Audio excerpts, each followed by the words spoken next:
Privacy is a myth just like a democracy. इस कहावत को आप में से कितने लोगों ने सुना है? अफकोर्स आप सभी ने सुना ही होगा, पर आज की इस वीडियो में हम इसे साबित भी करने वाले हैं। आज की इस वीडियो में मैं आपको बताऊंगा कि आज के इस टेक्नोलॉजी वाले जमाने में आपकी प्राइवेसी, आपकी निजता सिर्फ नाम मात्र की ही है। आप चाहे जितना भी अपने फोन पर लॉक लगा लो, अपने प्राइवेट डाटा को अपने फेवरेट प्राइवेट लॉकर में रख लो या फिर उसे डिलीट ही क्यों ना कर दो, बावजूद इसके आपका प्राइवेट डेटा इंटरनेट पर कहीं न कहीं तैर रहा होगा। आपके प्राइवेट डाटा को कौड़ियों के भाव बेचा जा रहा होगा। तो सब बताएंगे प्यार से भी और विस्तार से भी। इस वीडियो को लाइक और चैनल को सब्सक्राइब जरूर कर देना और हाँ, बेल आइकन को ऑल पर सेलेक्ट कर लेना ताकि हमारे नए नए वीडियो की अपडेट आपको सबसे पहले मिल सके। तो जब कभी आप अपने mobile phone, laptop, hard drive या फिर कंप्यूटर से किसी पर्सनल चीज को डिलीट करते हैं, तो उसके बाद आप निश्चिंत हो जाते हैं कि भाई मैंने तो उसे डिलीट कर दिया, अब उसे भगवान भी नहीं देख पाएगा, मेरा राज अब राज बन के ही रह जाएगा। पर यही तो आप सबसे बड़ी गलती करते हैं। कभी सोचा है कि कई सारे सॉफ्टवेयर आपके परमानेंट डिलीट हो चुके फाइल, फोल्डर या फिर किसी भी तरह के डाटा को इजीली रिकवर कैसे कर लेते हैं, जबकि आपने उस फोल्डर को अपने रिसाइकल बिन से भी डिलीट कर दिया होता है। बावजूद इसके कई सारे सॉफ्टवेयर उसे भी रिकवर कर लेते हैं। आपने जिस फोल्डर को परमानेंटली डिलीट किया था, बावजूद उसे किसी माध्यम से रिकवर किया जा सकता है। तो इसके पीछे की सच्चाई ये है कि वो फाइल या फोल्डर कभी पूरी तरह से डिलीट हुई ही नहीं थी। हाँ, सच कह रहा हूँ, वो कभी पूरी तरह से डिलीट हुआ ही नहीं। इसे कुछ ऐसे समझो कि मान लो एक सादे कागज पर आपने कुछ लिखा और उसे रेजर से मिटा दिया, जिसके बाद कागज से आपकी लिखावट तो मिट जाएगी, पर जब आप कागज को ध्यान से देखोगे तो आपको पता चलेगा कि कागज पर अब भी आपकी लिखावट के छाप मौजूद हैं और उस छाप पर दोबारा से पेंसिल चलाकर ये पता किया जा सकता है कि इस कागज पर पहले क्या लिखा गया था। अब इस कागज को आप अपना स्टोरेज मान सकते हो और इसकी लिखावट को अपना डाटा। और ठीक कुछ इसी प्रकार कई सारे सॉफ्टवेयर आपके परमानेंटली डिलीट हो चुके डाटा को रिकवर करते हैं। तो क्या इसका मतलब ये हुआ कि आप अपने प्राइवेट डेटा को कभी पूरी तरह से डिलीट कर ही नहीं सकते, ताकि उसे कोई भी चाहे किसी भी तरह का रिकवरी सॉफ्टवेयर लगाकर ही क्यों ना उसे रिकवर ना कर पाए? भाई ये तो बड़ी खतरनाक चीज है। खतरनाक चीज तो है, पर ऐसा भी नहीं है कि आपके प्राइवेट डेटा को कभी पूरी तरह से डिलीट किया ही नहीं जा सकता।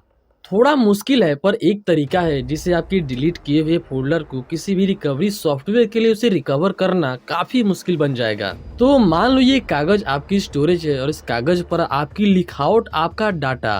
तो जब आप इस कागज पर पहली बार कुछ लिखोगे और इसे रेजर से मिटा दोगे, बावजूद इसके इस कागज पर आपकी लिखावट के छाप मौजूद रहेंगे, जिससे ये पता लगाया जा सकता है कि इस कागज पर क्या लिखा गया था।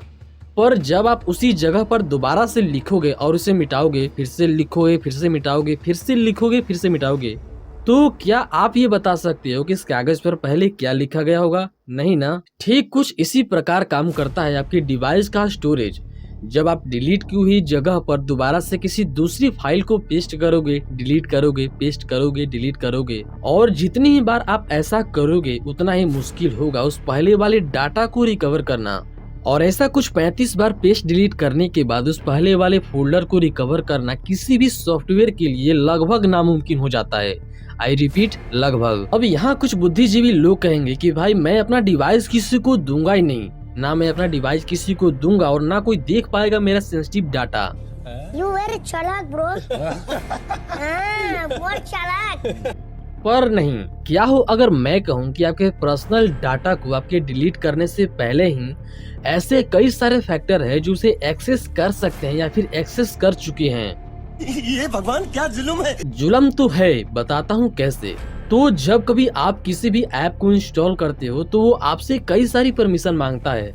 आपके स्टोरेज की परमिशन मांगता है, आपके माइक्रोफोन, आपके कैमरा की परमिशन मांगता है, आपके लोकेशन की परमिशन मांगता है। इवन कई सारे ऐप तो आपके कॉल और मैसेज को एक्सेस करने की परमिशन भी मांगते हैं और आप बिना पढ़े उसे अलाउ करते जाते हैं। और जैसे ही आप सारी परमिशन को अलाउ कर देते हैं, आपके फोन का एक्सेस ऐप बनाने वाले के पास चला जाता है और वो आपके फोन में रखे डाटा को एक्सेस कर सकता है। इवन कई सारे केसेस में उसे मिसयूज भी कर सकता है। ऑफ कोर्स सारे ऐप बनाने वाले ऐसा नहीं करेंगे, पर बहुत सारे ऐप बनाने वाले ऐसे हैं जो इसका मिसयूज करेंगे और आपके डाटा को कौड़ियों के भाव बेचेंगे। अब यहाँ कुछ लोग कहेंगे कि भाई मेरा डाटा चोरी करके कोई क्या ही उखाड़ लेगा, मैं कौन सा अंबानी और अडानी हूँ। तो भाई आप जब इंटरनेट पर कुछ भी सर्च करोगे तो आप ये नोटिस करोगे कि उससे ही रिलेटेड आपको बहुत सारे एडवर्टाइजमेंट दिखाए जा रहे हैं। और कभी आपने ये सोचा है कि जो ये आपको स्कैम कॉल आते हैं डेबिट कार्ड के लिए, क्रेडिट कार्ड के लिए, लॉटरी के लिए,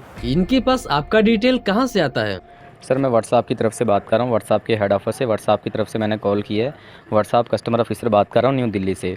आप जो अपने मोबाइल सेल के अंदर व्हाट्सएप यूज़ कर रहे हो, इसी व्हाट्सएप के नंबर पे आपका लॉटरी लगा है, प्राइज़ लगा है 25 लाख का। अभी के इस इंटरनेट के जमाने में आप पर हर पल नजर रखी जा रही है आपके मोबाइल फोन के कैमरे के द्वारा। आपके सारी पर्सनल बातों को सुना जा रहा है आपके मोबाइल फोन के माइक्रोफोन के द्वारा।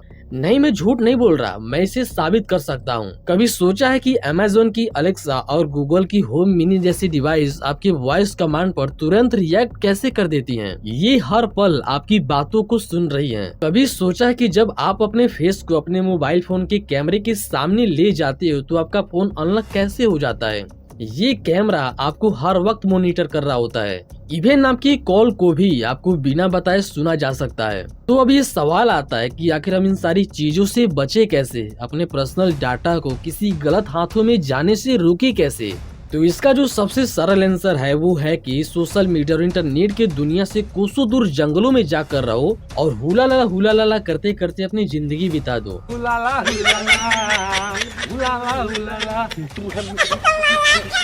क्योंकि यहाँ आप चाह कर भी इन सारी चीजों से बच नहीं सकते, पर हाँ आप इसे टाल जरूर सकते हैं। थोड़े से प्रिकॉशन से आप अपनी चीजों को काफी हद तक प्रोटेक्ट जरूर कर सकते हैं, जिसके लिए हमेशा आपको ट्रस्टेड ऐप का इस्तेमाल करना होगा। और आप जब किसी ऐप को डाउनलोड करते भी हैं तो उसे किसी ट्रस्टेड प्लेटफॉर्म जैसे ऐप स्टोर, प्ले स्टोर से ही डाउनलोड करें। किसी भी अनजान लिंक को गलती से भी ओपन ना करें। आप अपने मोबाइल फोन, ईमेल या फिर किसी भी अन्य चीजों के पासवर्ड एकदम कड़े रखें। और मोस्ट इम्पोर्टेंट, किसी भी ऐप को सोच समझकर ही परमिशन दें। एग्जाम्पल के लिए मान लो मैं एक गेमिंग ऐप को डाउनलोड करता हूँ तो मैं उसे अपने स्टोरेज का परमिशन दे सकता हूँ अगर उसे गेम के रिसोर्सेज के लिए रिक्वायर्ड है तो। पर एक गेमिंग ऐप को मेरे कैमरे और माइक्रोफोन की परमिशन की क्या जरूरत, मेरे फोन कॉल और मैसेजेस की परमिशन की क्या जरूरत?